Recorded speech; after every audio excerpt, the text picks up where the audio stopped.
보세요, 오라버니. 그 아이가 죽지 않고 살아있다니 어떻게 말입니까? Ratu mengatakan jika Raja diam-diam memerintahkan polisi Seo untuk mencari Dongyi. Mengira saat ini Dongyi sudah tewas, Ratu sangat terkejut mendengar pengakuan Hejae yang sempat bertemu dengan Dongyi di provinsi Uiju. 그 기집을 보았습니다. 그래. Ratu menyendiri di tempat yang sepi di saat derasnya hujan. Ia teringat akan ucapan peramal 8 tahun silam yang membaca masa depannya. Jika ada seorang wanita bercahaya dan diberkati surga yang bisa mengalahkan dirinya saat akan menjadi selir. Ia baru tersadar jika wanita yang selama ini menjadi saingannya bukanlah Ratu Inhyeon, melainkan Dongyi. Ratu Jang harus waspada karena dirinya belum di atas kejayaan jika Dongyi masih hidup. Karena inilah baru awal pertarungan yang sebenarnya. 정전 마마. 마마. Begitu juga dengan raja yang tak bisa tidur setelah polisi Seo melaporkan jika Dongyi ditahan oleh Hejae di provinsi Uiju. Semua ini berkaitan dengan menghilangnya Dongyi setelah kebakaran di kantor keuangan. Namun polisi Seo melarang raja untuk mengambil tindakan, karena Hejae pasti akan mencari alasan untuk mengkambing hitamkan Dongyi. Raja diminta untuk merahasiakan ini dari siapapun hingga mereka bisa menemukan Dongyi dengan selamat. 이 모든 것을 덮어두셔야만 하옵니다. Ia tak bisa tenang hingga memutuskan untuk pergi ke kediaman polisi Seo. 당장 처비하라 했네. 예, 전하. Dongyi dan Sule mendarat di Dosung lewat tengah malam. Hingga esok pagi, keduanya berjalan kaki tiba di sebuah gunung dengan pemandangan ibu kota yang sudah di depan mata. Mereka akan menemui pelayan Sule untuk mencari penginapan. 그곳쯤하게 가면 집사가 우리를 기다리고 있을 게다. 영감. Sementara itu, Hejae memerintahkan untuk memeriksa setiap orang yang akan memasuki ibu kota dengan menyebar sketsa wajah Dongyi. Ia khawatir Dongyi kembali ke ibu kota tanpa sepengetahuannya. 철저히 검문해야 할 것이야. 알겠느냐? 예, 영감. Melihat ketatnya penjagaan membuat Suhe memutuskan untuk bersembunyi di rumah teman lamanya. 그럼 넌 어떻게 된 거야? 얼마만이니? Pelayan Suhe membawakan tanda pengenal pria agar identitas Dongyi tersamarkan. 뭘 알지 못한다는 것입니다. 그럼 이 전나이는 대체 어디 있단 말인가? Banyaknya pengawal Hejae yang masih mencari Dongyi, Chunso menyimpulkan jika Dongyi bisa kabur dan masih dalam perjalanan ke ibu kota, karena Hejae pun belum menemukannya. Ia kembali ke kediaman polisi Seo untuk mengatur strategi. Mengira orang asing tengah mengintainya, Chunso menyerang keempat pria tersebut. 놈들이냐? 놈이야!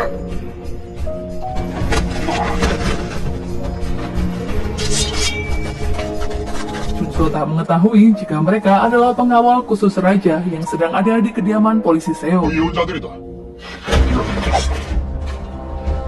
웬 놈이냐? 자네 지금 무슨 짓을 하는 것이냐? 이분은 주상전하이시다. Raja memaafkan kesalahpahaman itu karena Chunso belum pernah melihat raja sebelumnya. 마음에 담아두지 말거라. 내 이러고 있는데 임금인 줄 어찌 알았겠느냐? 군관 자천수라 했나? 예, 전하.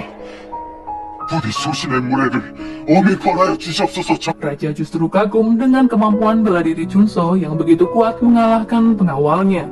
Polisi Seo mengatakan jika Chunso adalah kakak Dongyi, walau tak memiliki hubungan darah, tapi keduanya tumbuh bersama dalam persaudaraan yang kental. Raja memberikan lambang kerajaan yang digunakan sebagai simbol jika yang polisi Seo lakukan berada di atas peraturan di negara Joseon. Karena ia tahu polisi Seo akan berhadapan dengan Hejae yang juga sebagai ketua polisi. 지금 당장이라도 포도대장을 잡아와 추궁하고 싶지만 Raja tak sabar untuk menginterogasi Hejae. Tapi ia akhirnya bersedia untuk mengikuti saran polisi Seo. Karena jika Hejae tahu Raja mencurigainya, akan semakin buruk dan mempersulit untuk menemukan Dongyi. Raja iri karena Chunso bisa mencari Dongyi, berbeda dengan dirinya yang hanya berharap tanpa melakukan apapun di istana.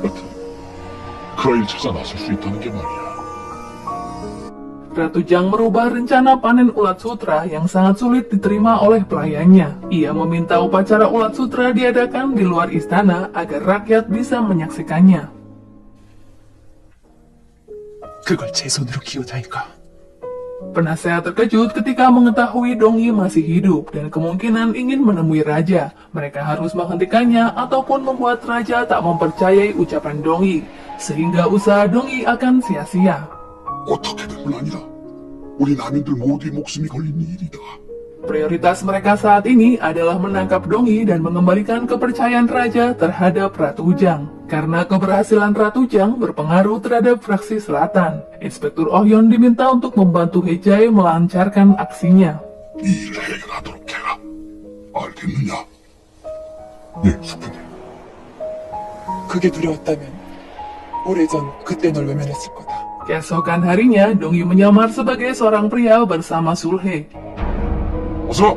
Saat memasuki gerbang ibu kota, ia sempat dicurigai oleh prajurit kepolisian bawahan He-jae. 안 돼요. 그럼 언니하고 어르신은요? 너무 벌이라지 마라. Inspektur Oh-yeon mengenali Sulhe karena sempat menjadi gisaingnya dulu, sehingga meloloskannya dari pemeriksaan. 영감, 들어갈 수 있는 거예요? 가자.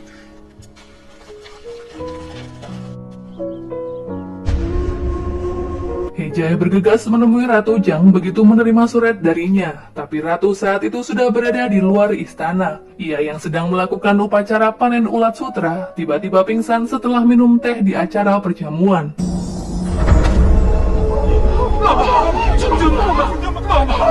Rupanya itu adalah bagian dari rencana Ratu Jang yang sengaja menyakiti dirinya sendiri untuk mendapat simpati raja. 그렇다면 중전은 지금 중전의 상태가 어떤가? Raja panik mengetahui Ratu Jang kritis setelah minum teh beracun.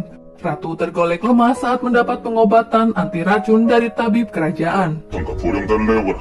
어서!